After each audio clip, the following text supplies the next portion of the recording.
this. We will rebuild, we will recover, and the United States of America will emerge stronger than before.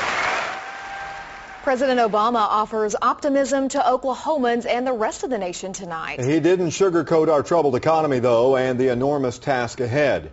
We have Oklahoma Congressman Frank Lucas standing by with response to the president's first speech to Congress. But first, let's run down the president's hour-long speech. He didn't lay out detailed plans, but promoted long-term investments in education, health care, and energy. For us, he says, the stimulus means saving or creating 3.5 million jobs. Tax cuts we'll see on our paychecks starting in April. And absolutely no tax increases for people who make under $250,000 a year. He admits banks need even more money above and beyond the $700 billion committed last year. But while the cost of action will be great, I can assure you that the cost of inaction will be far greater. For it could result in an economy that sputters along for not months or years, but perhaps a decade. That would be worse for our deficit, worse for business, worse for you, and worse for the next generation, and I refuse to let that happen.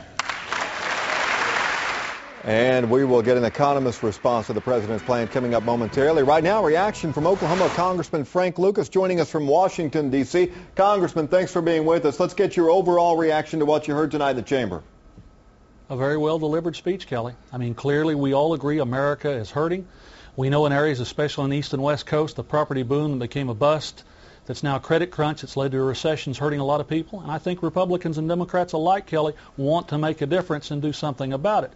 There are some challenges, though, between the speech that was delivered tonight and the reality of what we have to do, though. Congressman Lucas, you serve on the Financial Services Committee and don't really support right now the bailout or the stimulus. Was there anything that you heard tonight that gave you some encouragement? Well, once again, Amy, the president advocated an open, transparent government, a process by which we all work together.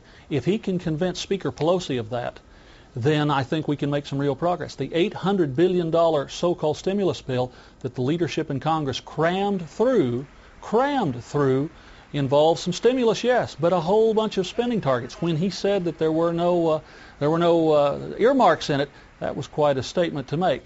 But the bottom line remains, if he'll work with us, I think we can accomplish things, we can move forward. Now, this agenda is not just recovering the economy. He's also talking about where we go with health care in the country. He was also talking about essentially continuing the Bush doctrine in Afghanistan and Iraq. He was talking about a variety of things tonight. This was a very policy-packed speech.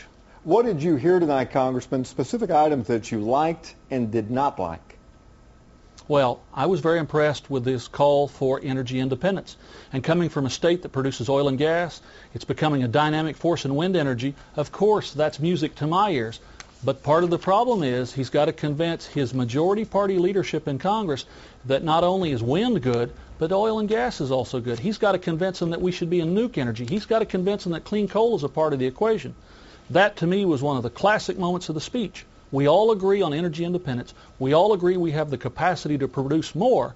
But the president, as leader of the country and leader of the Democratic Party, has got to convince his own membership in Congress to let us have all those sources of energy. Right now, the Speaker doesn't support and very rare, won't tolerate coal or nuke, for instance.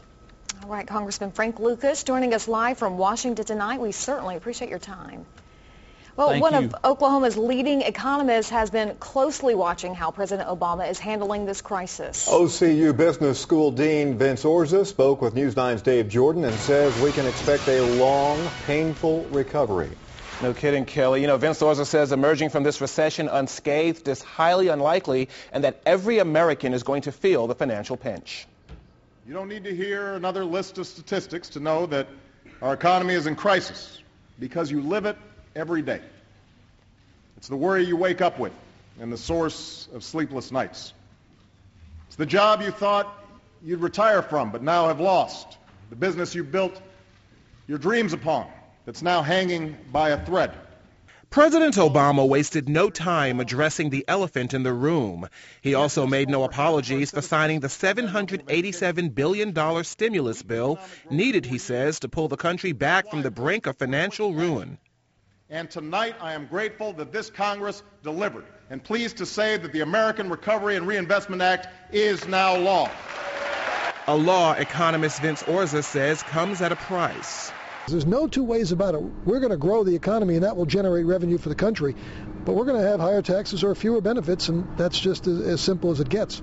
But for some Republicans, it's not so simple. Louisiana Governor Bobby Jindal, expected to run against Obama in 2012, says he will turn down some of the stimulus money offered to his state. He gave the Republican response tonight.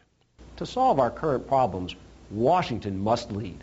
But the way to lead is not to raise taxes, not to just put more money and power in the hands of Washington politicians. The way to lead is by empowering you, the American people. Orza doesn't expect other political leaders to follow suit. This is money that states need right now, and it's all borrowed money. It's our money. It's money from China and the rest of the world that invest in the United States. And that, Orza says, is a silver lining of sorts. He says the fact that other countries like China are willing to buy into American bonds and equities at this point in time means, Kelly, that there is faith the recession will turn around. All right, Dave Jordan for us tonight.